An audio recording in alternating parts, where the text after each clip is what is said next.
All right, hello there. Welcome back to episode 3 of the Undisputed YGO podcast. I am Rob, one of your hosts, and with me this week, as always, is the main man, Luke. What's the story, bro? What's up? What's up? Not much. I am actually going to prepare for the next extravaganza, which is That's in 2 weeks. Yeah, just under 2 weeks.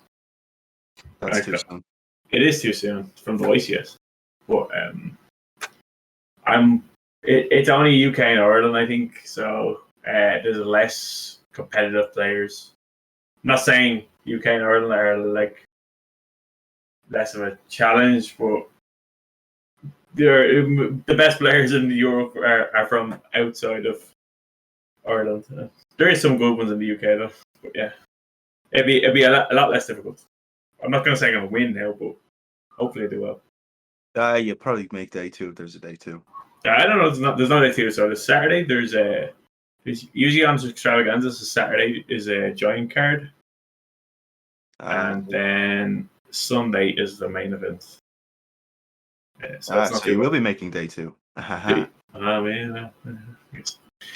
there's only like 6 or 7 rounds as well on Sunday, so it's not too bad. Considering what the YCS was, it was stressful. Yeah. And if you want to hear about Luke's journey that way, yes, check out last week's episode. Yeah. It's up on all the podcast services, up on the YouTube, all that good stuff. Yeah, we always plan to have our podcast out every Wednesday. But yeah, sorry, go on. Yeah.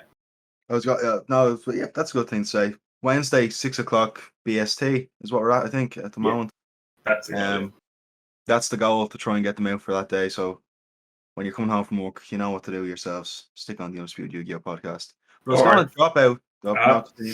Keep speaking of each other. Sorry. I was just about to quickly just put in there is that it's even if you're going to work on Thursday mornings, or you're bored in work, or you want to give it a listen during work, keep it going, or going for a run, go for a walk. Make sure you're throwing a podcast. Get to that list. Yes. Sorry, come on. So today, yes, big news dropped. There was the Yu-Gi-Oh! Digital Next little Nintendo Direct stream thing, rip-off, knockoff thing. And there was a lot of things that happened. Yes. So I'm going to go into the first one, because this is actually something that I was looking at buying, 2 weeks ago now at this stage. And this is a Yu-Gi-Oh! Rush Duel Psycho Battle Royale. So this is taking you through the Yu-Gi-Oh! 7th series, and the format they'll be playing is this what is essentially the speed duel variant over in the OCG, which is called Rush Duels. And we'll get into the whole mechanics of that later on in the podcast. But this is going to be taking you, I'm assuming, throughout the show, because at the moment it's only out in Japan and there's no dub at the moment. So that could be interesting. From what I've seen, it's giving me little vibes to the Yu-Gi-Oh! World Championship 2011 game, where it was kind of like you roam around in like a little map as your little character in the world, and you interact with other characters and you duel them and stuff like that, and then you play the story mode. So I'm assuming it's going to be similar to that, where you're walking around and I think you are a different character, that you're not like related to anyone in the show or anything like that. So you're a whole new character, and it's kind of your story. Yeah, you're an outcast. Yeah. I don't know if they specified that the Rush Duels was also in TCG. I don't know if I haven't actually paid attention to see if they said you can play Rush Duels in TCG and OCG. I don't think they've announced anything as of yet with the format coming to TCG, but with the game getting a translated release later on in the year, that could be promising for Rush Duels to making its way over here. Definitely. And just to continue on talking about the Rush Duel game, it's coming out August 12th. That's what, 2-3 weeks. It's about a month away actually at this stage. 3 weeks. And it's 12th. Numbers are hard, man.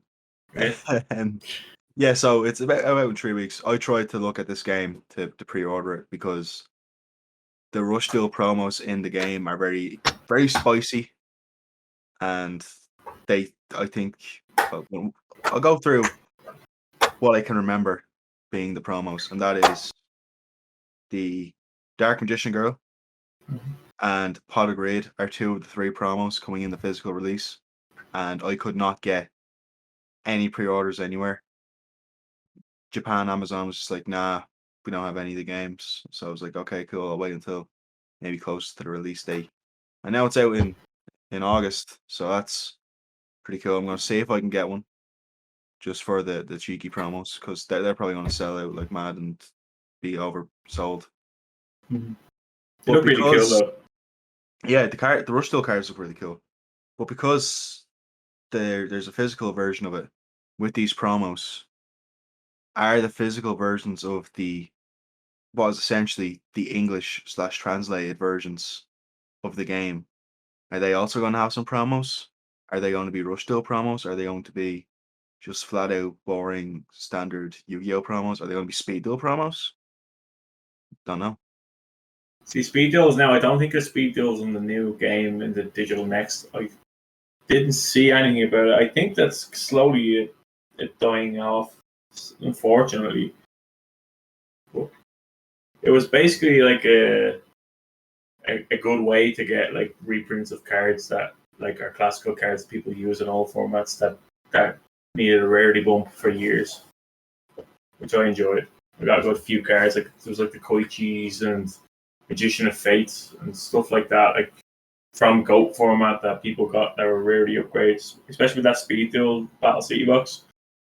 So many cards from GOAT format that got rarity bumps, like Noble Mana Crossout, and there was Air Knight Parshat. There was a few other cards, like Jinzo as well. Yeah, Jinzo got a secret rare print, yeah.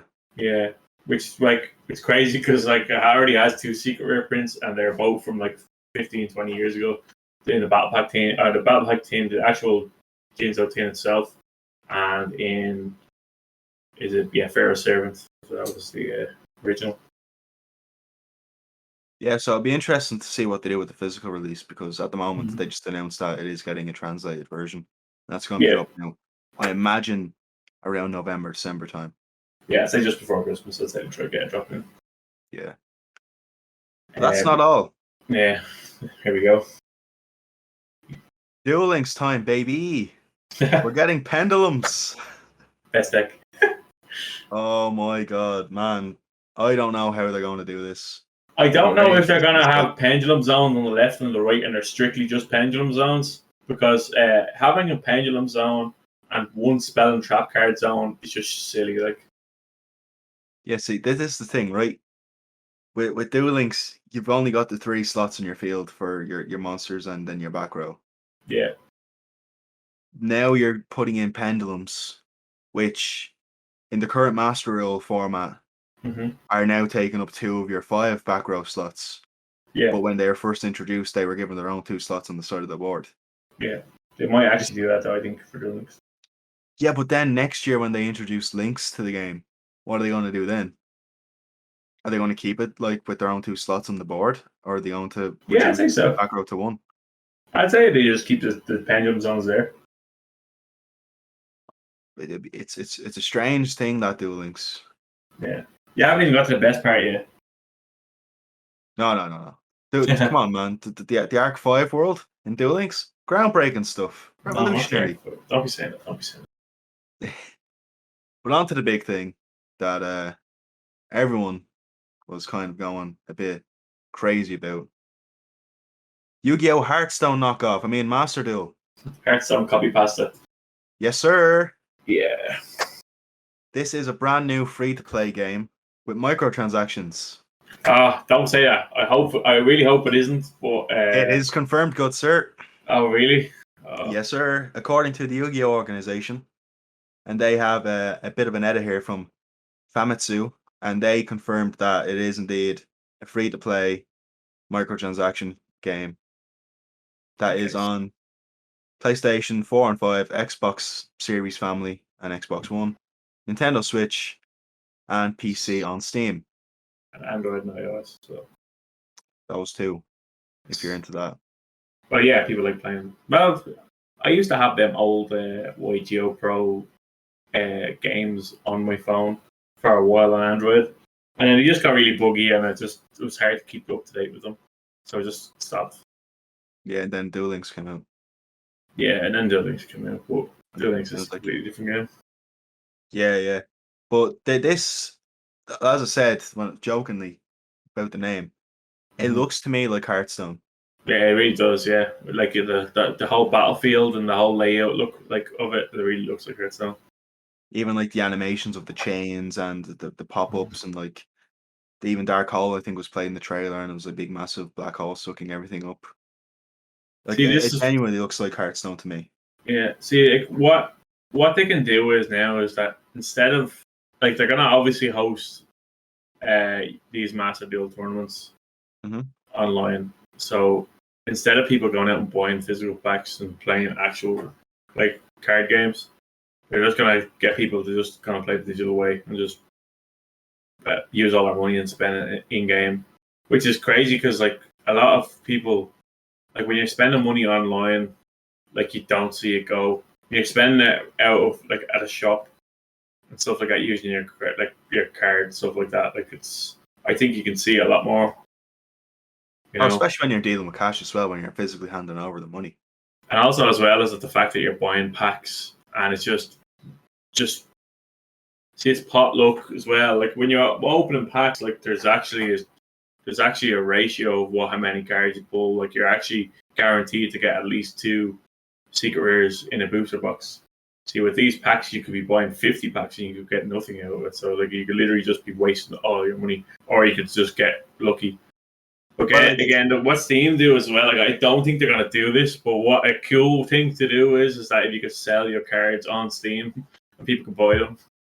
Well, I was going to say something similar to that, where it depends on what way they're going to be opening the packs. If they're going to be doing it like Duel Links, where you're guaranteed everything in the box as long as you just buy out the box, okay? Or if they do it where it's like Legacy of the Duelist, where you're buying packs and packs and packs and packs, and you still haven't gotten a play set of everything.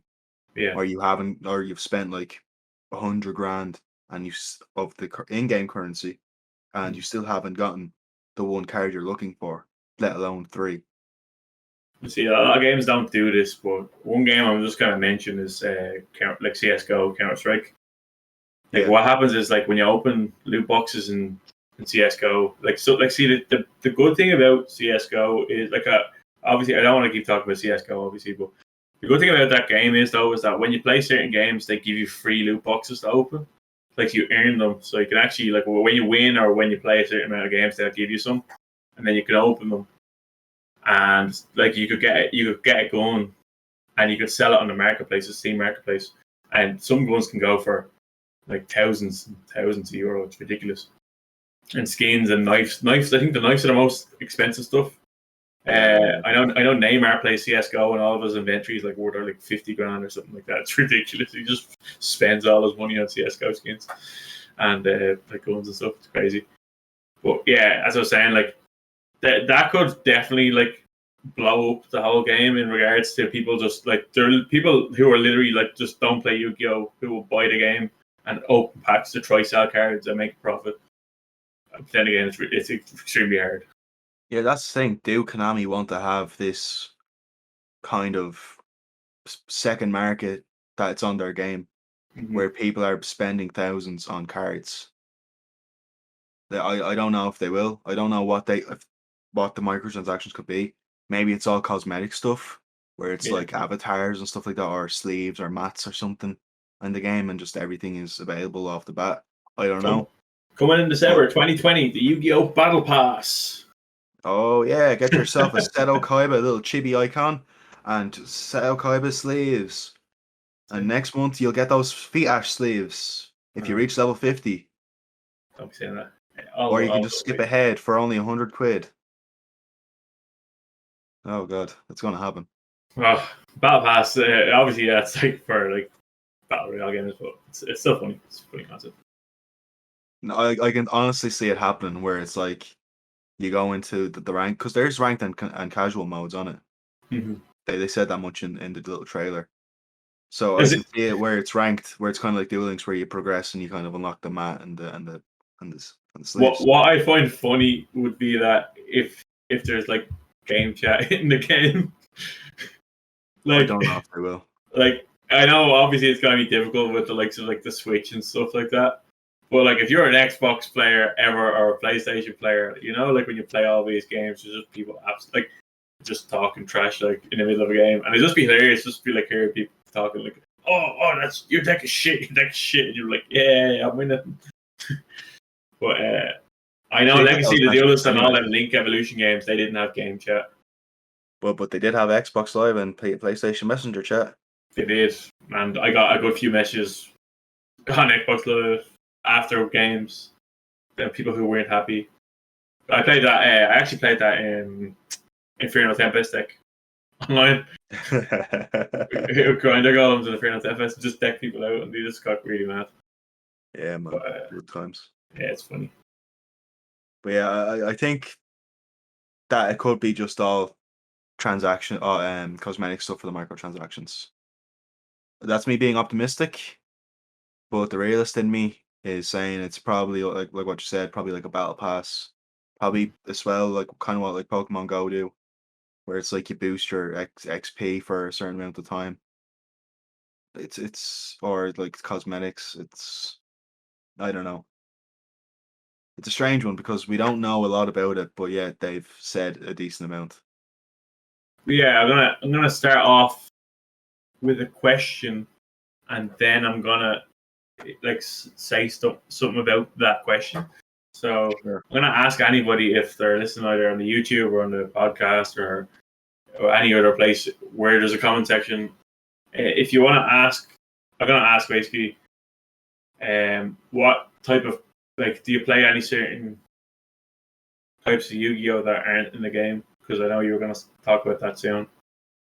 Like types of Yu-Gi-Oh like that only you have made where like certain rules, but like you can just normal summon level 8 monsters. You can just play battles like it wasn't Battle City rules, was it?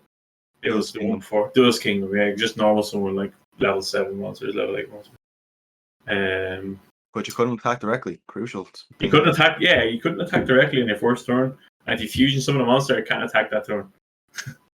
Sometimes.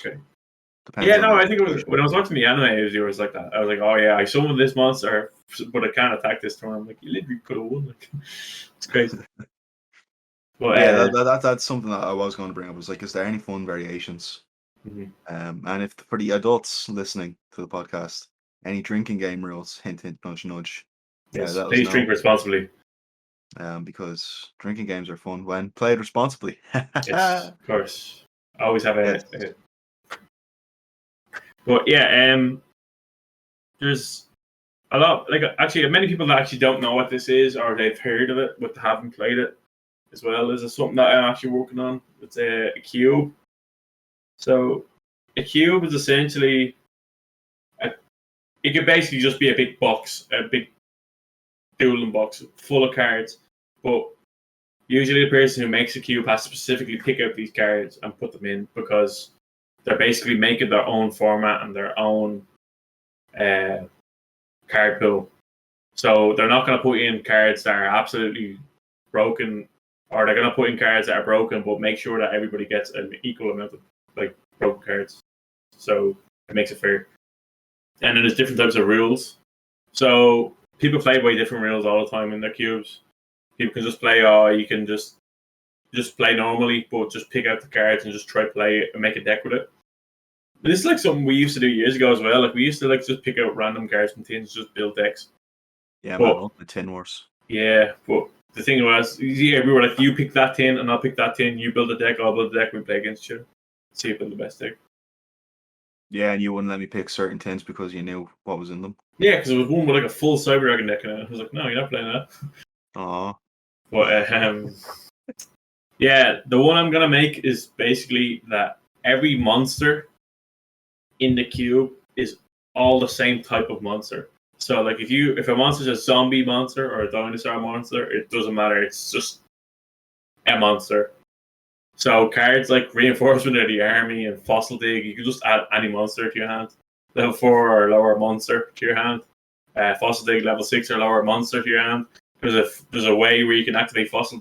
See, what I'm doing is though to restrict everything. I'm putting every single of these cards at one. I'm not making any multiple copies because it's just going to make it degenerate. But there is a way where you can go fossil dig and add a level 6 or lower dinosaur monster, and you can just add Vanity's Fiend from your deck to your hand if you have it. So it's just like, okay.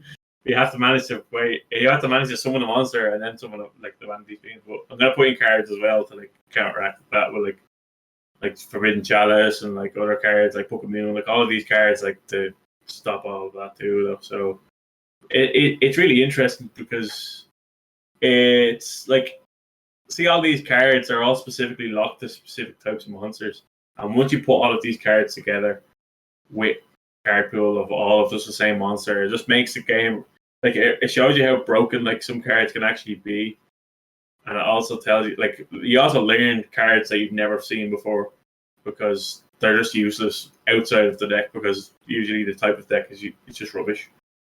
Yeah, it's usually like hard locked into a certain archetype. Yeah, all of the broken ones that I've noticed so far are all zombies. Yeah. like Mizuki is banish itself to summon any monster from the graveyard. Like that's broke, like because Mizuki's just banished itself to special a zombie from your grave. Yeah. So I was like, yeah, that's okay. But then like when you're using it in this, it's gonna be like banish itself, special summon. Like, but yeah, the last thing I want to say about it is I'm not gonna get into it this much, but it's like a draft, so everybody has to get a certain stack of cards. So like I'll give you 50 cards, right? And I'll have 50 cards, of random 50 cards. 3 or 4 other players, depending on how many players. You usually play with like 6 or 8, but you give like a stack of them as well. You have to pick one card from it, put it face down, and then rotate the stack to the player to your left or to your right. It doesn't really matter. So you have to take a card from each stack. So there's not all of the broken cards in like that you can just take. You have to pass it. So if you're looking up like, oh my god, I want to get this card, but next time I also want to get this card. So I hope the person that I pass it to isn't going for the same strategy that I am. So it makes it interesting. Like it's really, really, I think it's really fun. Like I haven't actually, like I have everything ready to go, but we haven't actually played it yet because COVID being really friendly to us. Yes, sir. Yeah. But once we get locals back though, I'm definitely going to try to get a few people to stay behind, just stay here because it takes a bit of a time to play it. But it does be fun. Oh, yeah. You need to get people who are willing to play it. Yeah, especially like when you're getting like people drafting the deck and then setting up the games and stuff like that. Like it does take time, but it could be a good bit of crack, as we say over here. Yeah, bit of a laugh. Yeah. So while we're talking about this new wacky variations of the game, there is one last thing that was announced, and it was just kind of dropped, and no more details other than the name of it, and it's Yu-Gi-Oh! Cross Duel, which is what I believe to be just 4-player card battle. I don't know if it's just a 2v2 or it's 4, or just like a 4-way, whatever. Yeah, I don't know how that works. They haven't really said that and stuff. But that's only on the App Store and the Google Play Store. Remember when we were kids and we were playing like triple threat duels? We'd always just pick on one person, just eliminate him. You gotta attack him. Yeah, they're like, you can't pick on me, and then it's your turn. Like, oh, I'm gonna attack you again. Just pick on me. Like, you have to defend yourself, man. That's it. Yeah. But you know, like if someone has good cards in the deck, they're like, yeah, I'm not attacking him. He has a good card. I'm gonna attack you instead. Nice marshmallow. Oh wait, no, I can destroy that. But yeah, that's going to be another mobile game. I can see that being like kind of like a Duel Links, but with 4 people in it. Yeah. See, like what they said on the advertise, like on the video, the live stream, was that they want people, they encourage people to like play on a big screen to get like the 4K resolution to show people how good the cinematics and the animations and stuff in it is. Yeah, this is for Master Duel. Yeah, this is for Master Duel. Yeah, but I'm saying is like that's also for Android as well. But like I don't think it's going to be as good if you're going to play it. Like it's like Duel Links. Like Duel Links looks so much better on a PC rather than a phone. Yeah, man, it's whatever has the more power in it. That's obviously going to make it look more nicer. Yeah, but I think it's difficult, kind of like looking at Yu-Gi-Oh like from a phone point of view rather than having it computer because you can have much more like you can just see a lot more. Like I know it's like I know you don't need it, but it just feels more comfortable. I think. But yeah, I definitely rather play on the PC rather than the phone. Master Duel. Yeah, plus it'll drain your phone's battery as well. Yeah, that too. Like you don't want to be draining that battery too much, because then it'll just go to absolute bad bill.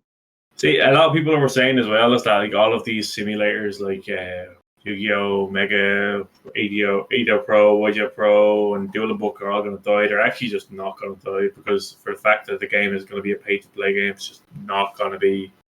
They're just going to stay around like even longer, like because people are just going to be like, oh, I'm just going to go back to Duel Book, have a GOAT format, or whatever. I'm just going to play that, or I'm going to play a rated Duel and just not have to pay for the game.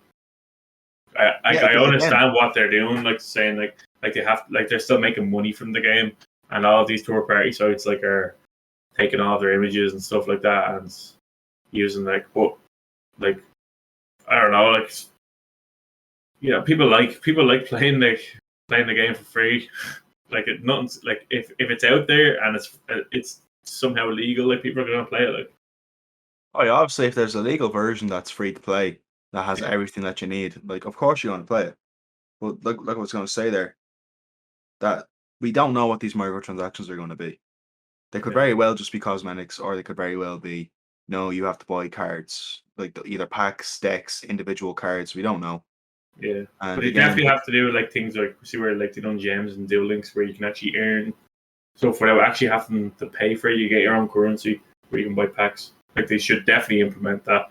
Like to let people like there's definitely people that are out there that are just going to completely grind the game and not use any money and just try open packs with like just them solely grinding the game and getting rewarded for it. But that's if they have packs in the game. Like we still don't know. That's if they have a pack. Well, that's what I think they should do. They should definitely give an in-game currency for people who are like hardcore players for the game. What if they made use of Neuron, because you can scan cards on that.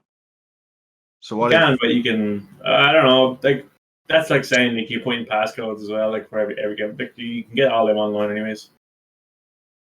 Yeah, no, I'm just saying though. What if you use Neuron to kind of like implement what cards you have available access to? Because you were showing me what was the name of that game? Forbidden Memories. That you were showing me last week. Like it was not nearly 1 million of the star chips just to get blue eyes. But yeah, but that's the purpose of that was that like they're not gonna give you like you're not able to get blue eyes. You have to earn it. Like 99999 star chips like will literally take months upon months of grinding the game. Like it's not worth it. Yeah, so are you gonna have to like earn cards that are only available for like? You have to like you can earn a blue eyes off a duelist by beating them. Like you have to beat a boss a couple of times. You have to keep doing it a couple of times because the drop rate is very very low. So you have to just keep yeah, no, but I'm saying like in Master Duel, are they gonna have some really nice power cards that are just locked behind a pack, a deck, or even on its own in like what is essentially the card trader in Duel Links, where he has a certain amount of cards that are only available through him. They could do that. Like, but again, they could do something like sort of like see the way like FIFA Ultimate Team, for example.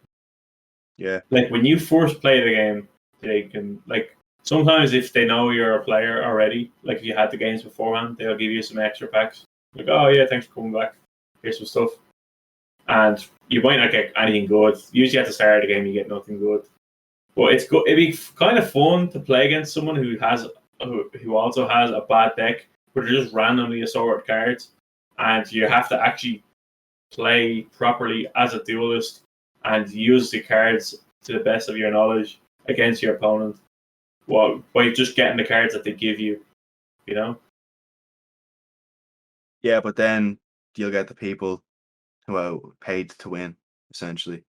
Well, yeah, but if you're playing ranked, it's kind of like, oh yeah, like you have to have someone with a certain deck level as yours. You know, I don't know if they can grade cards and how good they are, etc. Like, but nah, man. Like even in Duel Links, like I don't play Duel Links as much as I'm giving off the the impression that I do. I think I played it maybe once or twice in the last 3 months, and my rank is really low. So I think I was rookie, and now I'm currently sitting in bronze because I played like 6 games, and I think I've won 5 out of 6, and the only one I lost to was against Blue Eyes. One thing I'm going to say as well is that about this game is that I hope it just gets constantly up to date, because all of the other games just were not updated, and like the ban lists were like a year or two old, and the game, And that was it when was the just a games completely came out. different game. Yeah, but it's a completely different game. Like they just didn't choose to update them at all. Yeah, no, but what I'm saying is when those games came out, they were already outdated. Yeah, exactly. Yeah, by the time we get the ban list, it's already changed since then. Like, what was it? Legacy to Do This came out, and then, like, I think over in the OCG, links were already out. Yeah.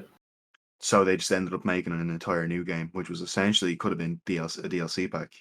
Yeah, it was DLC basically packs. it was copy pasted like the game, like pretty much. Yeah, man. Like even in Legacy to Do This, they made decks like Cosmo, which were really good at the time. They made those behind the paywall. I think you had to pay like a $5 or something like that, or $5.50, depending on what platform Yeah, you're buying it was on. a DLC, yeah, or some sort of duelist. Yeah, it was a DLC. Like Cosmo, one of the best decks in the game, was a DLC. Yeah, it's called. Like, they I used to play Cosmo Demise. I think that was the best deck in that game. It was one of the best. I wouldn't even know. Like, I can't even remember what year it even came out. I think it was 2017, 2018 ish. But it was already outdated by the time it came out, anyways. Yeah, I think it's perfectly normal for people to play like some type of Yu-Gi-Oh that they have either created or they looked into and decided to play it themselves. So I know there's definitely other formats where people play where it's just specific cards in the pool, like, and you can't use this card, or this card's banned. Like some random cards could be banned, like Ash could be banned. Like, people just make their own list, but like, oh yeah, you can play this, but you can't play this. Could you imagine playing modern day Yu-Gi-Oh without hand traps? Yeah, modern very day. spicy. It would just be combo mirrors because you can't stop them.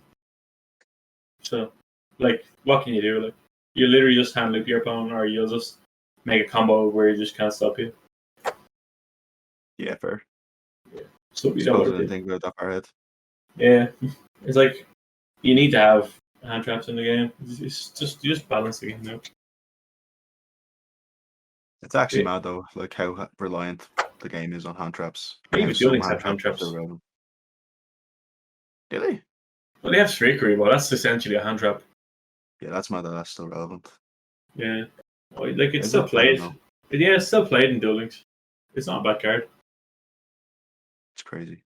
I think they put more cards in. I'm not sure if I could be wrong. I don't know if DD Crow is in it. I don't think there is. I'm not sure. Could be wrong. I haven't played Duel Links as well in a long time. You probably played more recently than I have. Yeah, like that's just because like I played like 6 games. I was like, let's go on Duel Links for whatever reason. It's on my phone. Yeah. And then I got like 500 gens. I'm like, oh, okay. Time to blow this on something stupid. Yeah. The only thing I go back for is the gems and open packs, and then I just quit. Yeah. And those sweet, ultra rare tickets that I can't get anything useful with because all the cards are just so bad. Yeah, I already have them. I already have 3 of them.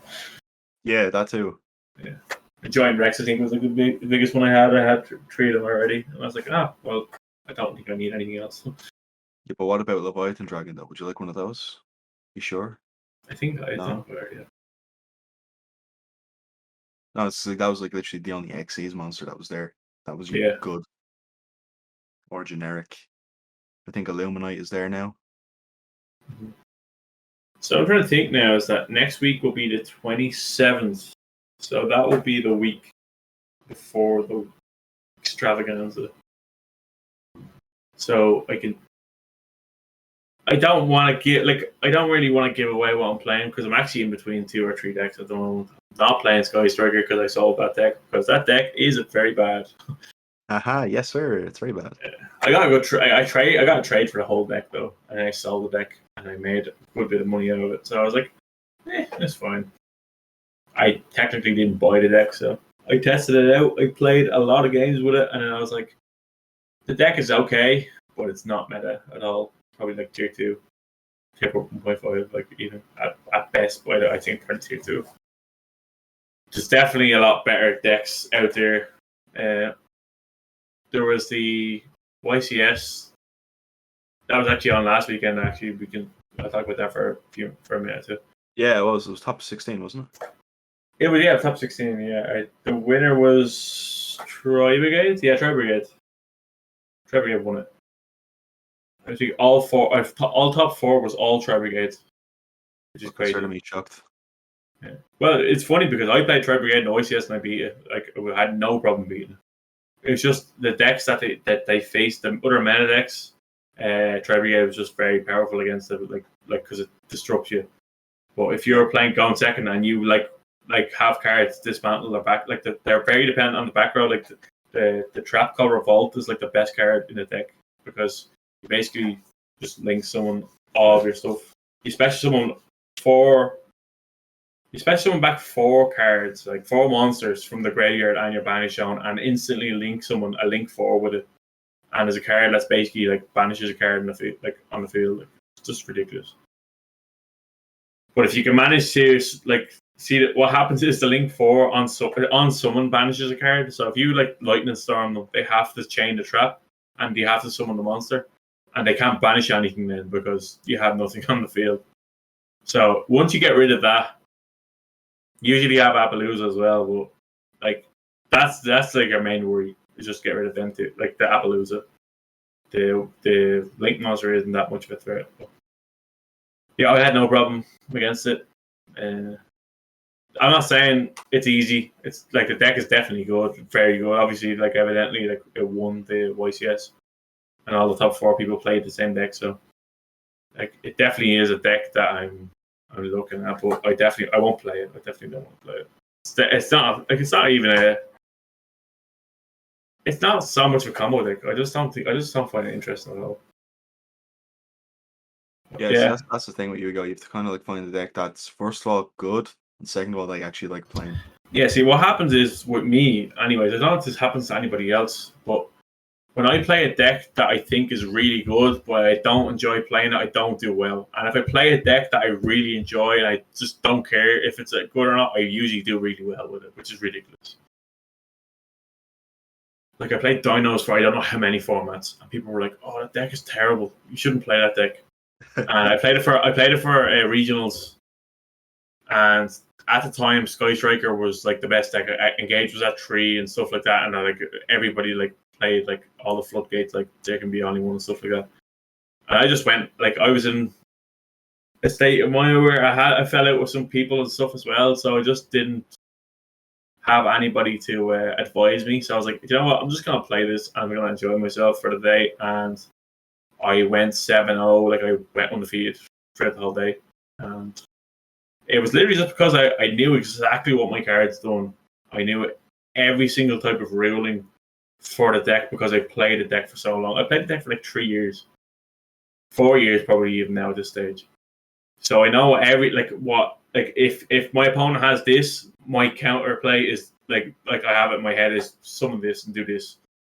And like that's what made me win was that I just knew my deck inside out, and people were playing decks that they just didn't know what I'd fully done. They only just tested with it a couple of times and just were like, "Oh, I forgot you could actually do this instead of this." But yeah, as I was saying, like it's if you like, I honestly recommend players just to play decks that they enjoy to an extent. Like if you think like, if your deck is fun and you're like it's a rogue deck that can beat meta decks or it can definitely contend with it, I definitely recommend people do that because one, it's more enjoyable for you. It's a lot less stressful. And 2 is that if you win, like you get a lot of people's attention being like, wow, like this guy won with this deck, like this is insane, like, what the hell? And people be asking the advice, like, oh, like, what do you think of this card in the deck? Like, and people can kind of mess around with your deck and just put in cards and make the deck even better. And so like you're actually like creating like a stepping stone for other like for the deck to become even better. You know? Yeah, and I was just looking there to see if there was like any upcoming sale product to talk about, and lo and behold, the next core set is out the same day as the Rush Duel game. In August, was it? What did you say? 12th of August, was it? The 12th of August, yeah. What's Dawn of this? Majesty. What's the set? Oh, Dawn of Majesty. Yeah. I don't even know what's in that set. I don't think they announced anything yet. I think it's just a bunch of Stardust support, I believe. See, it was Iron Dragon back in Blazer Vortex, and now it's Stardust. They're just slowly like bringing back all of these. I was Black Rose as well. Was in the. That wasn't Lightning Overdrive, was it? The Rose Dragon Synchros. It was in it. It was in a core set, anyways. Yeah, it's a bit longer than last time, but appreciate it. Yeah, I mean, if he's listening to this far, we appreciate it. We'll see us next week, maybe. We'll see. We're going to try and keep these at a weekly Wednesday release. So we'll see us next time. Cheers. Thanks for listening. What a shocker. For the first time, twice in a lifetime, we got Yu-Gi-Oh! And Dark Magician. The tin with the Dark Magician and Blue Eyes on it. Lo and behold, are going to have Blue Eyes and Dark Magician support. Crazy. Yeah, the first tin are like, oh, for one time only, we got Dark Magician and we got Blue Eyes in the tins. But now they're like, no. This time we have Blue Eyes and Dark Magician, not Dark Magician and Blue Eyes. You're getting that mixed up, bro. We're like, okay. It's technically different. Yeah, it's different because it's rearranged, you know. So I was just have like the little page here on the Yu-Gi-Oh card website, and it says Dawn of Majesty introduces a new theme that can fusion summon or ritual summon using the same spell. A new XC summon theme, driven by taste and texture of sushi. So that's gonna be wild. That's the archetype called Despias. I'm pretty sure. There's a field spell that fusion summons. It's essentially Invoke 2.0. Okay. Yeah. It's also saying that there's a ritual spell that lets you ritual summon from the deck instead of your hand, even though that already exists. Oh no, it doesn't. It's limited. That I'm having a brain fart here. Hold on, I'm gonna get the words out.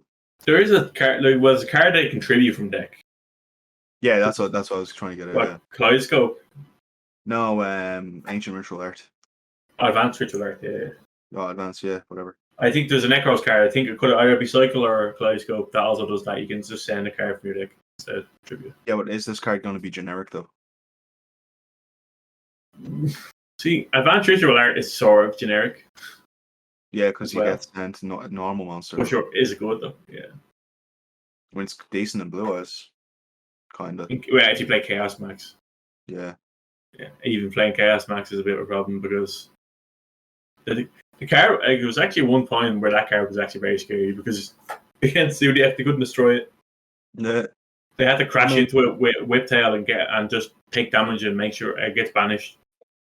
But the double person is a scary thing. Yeah. There was a play where you can just play Book of Eclipse. So you just set everything and just swing over Chaos Max. Yeah. Yeah, it's gonna be interesting. You don't know when the tins are, right? Is it end of September? I will tell you now. It is the 16th of September at the moment. So for US, I think that'll be the 17th. If they could have done the best meme ever, if they put it on the 25th of September. But clearly they did not remember. No, they do not. No. But that would have been funny. Good meme.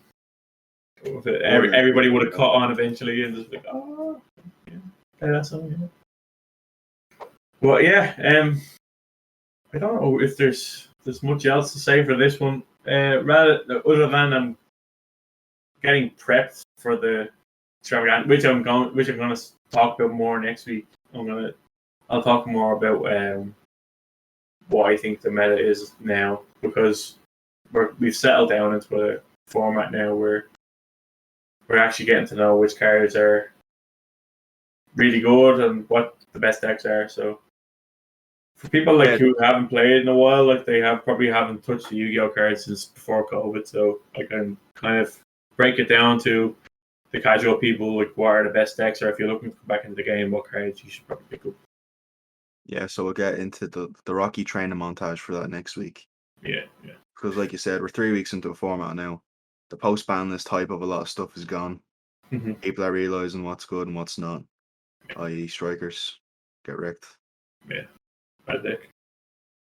But yeah, it's definitely something to talk about next week. We wouldn't have time to talk about it today, anyways. It's way too long. But yeah, again for questions, do you think there's any more questions we should ask people? Not that I can think of. I mean, that you were telling me last week as well. There's like this little viewer or listener thing on what was it, Anchor FM that they can leave a message. Yes. Yeah, we can leave. You can subscribe. You can follow and subscribe to the podcast on all of the other platforms, and you can leave comments then as well on them. What you think of the podcast? I will definitely check all of the channels. There's, as I said, there's Google Podcasts, there's Spotify, there's Player FM, there's Pocket Casts. Spotify being the biggest one. There is no. I don't think there's a comment section on Spotify, but Spotify is the most mainstream player just in the world, so I think it's just the best thing to listen to is probably on Spotify. Yeah, well, if you want to drop a comment, just head over to the YouTube channel, I suppose.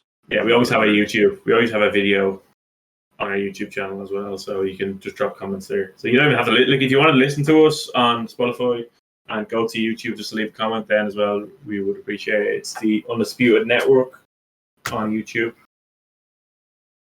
Yeah, I think we're like 1 or 2 channels down because there's some random channel that has Undisputed that just. You'll probably find this because there's 2 other podcasts on the channel already. You can look up Undisputed YGO podcast as well, or YGO podcast. It should come up straight away. So you can find the other episodes there as well. I think once we get to 100 subscribers on the YouTube channel, you can get a custom channel name. Mm-hmm. I believe so. Then we can start giving people a link to that then, as opposed to saying the 47 letters and numbers that accumulate the current channel link. One last thing as well is that if there's people in the Yu-Gi-Oh community that you'd like us to have on, please let us know. They would have to be someone that people would know. So you can't just say, hey, put me on the podcast. As much as we do want other people's like voices, like that's where our comment section's for. But I'd also like to have like either competitive players or content creators or other people that people would recognize, like people from Twitch, people from YouTube, or just people from just general, like some Yu-Gi-Oh threads that we don't know about. But yeah, if there's people like that you want us to try get in touch with, please let us know. We can try to sort out some sort of interview with them and get their views on stuff as well. So that would be appreciated. Some more feedback as well. Obviously, we like the feedback. We do all of this in our spare time, and we do appreciate people's feedback. Like it really does mean a lot to us that where people enjoy the podcast or people listen to the podcast even. What you gotta say, Andrew? Yeah, I was just gonna say again, leave your little custom Yu-Gi-Oh formats, little fun ways to play the game. Let us know if you have any. If you do anything other than Snap Go format, if you do like any little variations of the game that you play yourselves, let us know again, because we're very interested to try it out. Maybe make a video of it. And drink responsibly again. I didn't exclusively say drinking game there, so. Yeah, no, just putting it back out there. Always drink responsibly. Yeah. With us being Irish and all that, we drink very responsibly. Very, very responsibly. Yeah, it's very. Yeah, I think we can wrap it up here. We got a few things to talk about there anyway, So thanks very much for watching. We'll see you next week. As we said, Wednesday, 6 o'clock, BST. See you. Thank you. Goodbye.